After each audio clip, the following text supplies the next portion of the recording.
사랑하는 주양고요 성도 여러분 안녕하세요. 김성미 목사입니다. 오늘 또 주님을 사랑하고 이웃을 섬김으로 주님의 기쁨이 되는 복된 날이 되기를 바랍니다. 12월 16일 수요일 셀라이프는 오직 은혜로서 마음을 굳게 하라는 제목으로 본문은 히브리서 13장 1절에서 12절까지 말씀입니다. 히브리서 13장 전까지는 수직적인 관계에 강조를 두었지만 13장에서는 수평적인 관계에 강조를 두고 있습니다. 성경의 보물을 잔뜩 담고 있는 풍부한 광산과 같습니다. 각각의 귀중한 보석들을 캐내어 우리의 삶과 어떤 연관이 있는지 하나씩 알아보고 그것을 행하는 자가 됩시다. 첫 번째는 형제 사랑하기를 계속하라라는 것입니다. 1절에 보면 형제 사랑하기를 계속하라라고 했는데 계속하고는 강한 어조의 명령형입니다. 예수 그리스도의 보혈로 맺게 된 영적 가족이 된 형제, 자매를 사랑하는 일은 기독교인의 표지입니다. 특별히 박해 상황 가운데 있었던 상황에서 형제를 사랑한다는 것은 매우 비싼 값을 치르는 것입니다. 영적으로, 물질적으로, 가정적으로, 사회적으로 공공한 가운데 처해 있는 지체들을 사랑하는 것은 그들을 위해 기도할 뿐만 아니라 구체적으로 그들을 위해 시간을 내고 물질적인 희생을 기꺼이 감수하는 것을 의미합니다. 두 번째는 손님을 대접하라는 것입니다. 2절에 보면 손님 대접하기를 잊지 말라. 이로써 부지종의 천사를 대접한 이들이 있었느니라고 했는데 손님은 그리스도인만이 아니라 믿음의 공동체의 안팎에 있는 사람들을 두루 사랑해야 합니다. 아는 사람만이 아니라 모르는 사람에게도 대접을 힘써야 합니다. 아브라함이 마므레 상수리 나무 아래서 3명의 손님을 수수하게 대접했다가 도저히 아들을 얻을 수 없는 상황에서 아들을 얻을 것에 대한 소식을 듣는 축복을 얻게 됩니다. 주님은 지극히 작은 자에게 한 것이 곧 내게 한 것이라고 하셨습니다. 세 번째로 갇힌 자를 생각하라는 것입니다. 3절에 보면 너희도 함께 갇힌 것 같이 갇힌 자를 생각하고 너희도 몸을 가졌은즉 학대받는 자를 생각하라고 했습니다. 여기서 갇히고 박해받는 자는 신앙 때문에 박해와 매질과 상처와 거부를 당하고 갇히게 된 성도를 의미합니다. 책임 있는 그리스도인들이라면 온갖 종류의 고통스러운 환경에 처하고 있는 다른 그리스도인들에게 관심을 가져야 합니다. 네 번째로 모든 사람은 결혼을 귀하게 여겨야 합니다. 4절에 모든 사람은 결혼을 귀히 여기고 침소를 더럽히지 않게 하라. 음행하는 자와 간음하는 자들은 하나님이 심판하시니라고 했습니다.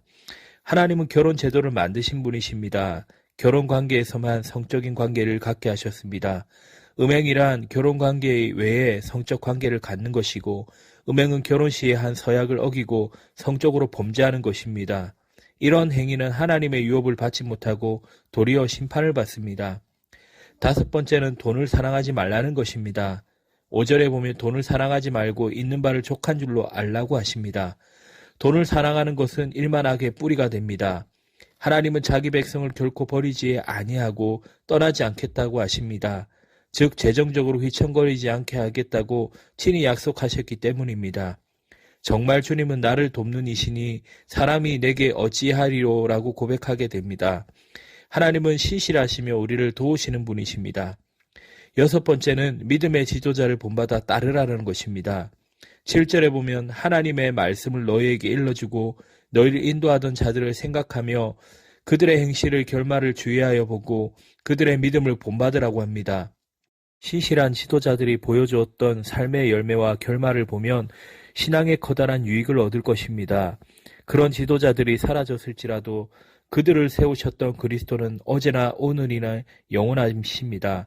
어제는 간구와 소원을 올리셨고 오늘은 대제사장으로서 하나님 앞에서 우리를 위해 변호하시고 중보하십니다. 일곱 번째는 이단을 주의하라는 것입니다.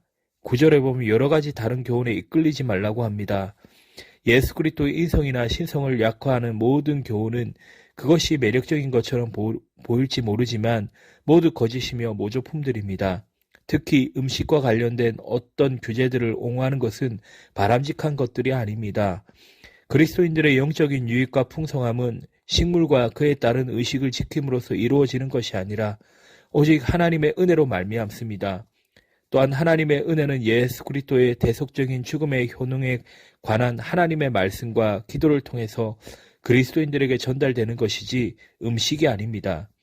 유대인들의 율법에 맞는 식물을 제시한다고 해도 우리는 예수 그리스도에 굳게 하는 은혜에 확고히 서야 합니다.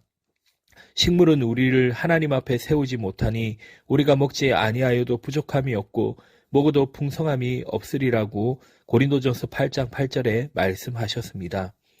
여덟 번째는 우리에게 있는 제단은 예수 그리스도입니다. 10절에 우리에게도 제단이 있는데 라고 했는데 이것은 자기 백성을 거룩하게 하기 위해 영문 밖에서 당하신 그리스도의 대속적 죽음을 의미합니다.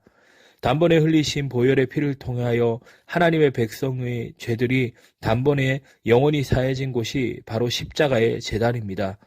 이 희생제사는 구약에서 규정한 제사 규례나 정결을 폐합니다. 하나님 앞에 나아가는 새로운 산길은 오직 십자가의 제단입니다. 이제 누구든지 예수 그리스도를 말미암아 은혜의 보좌 앞에 마음껏 나아갈 수 있습니다. 오늘도 이 놀라운 은혜를 깊이 누리시기를 바랍니다.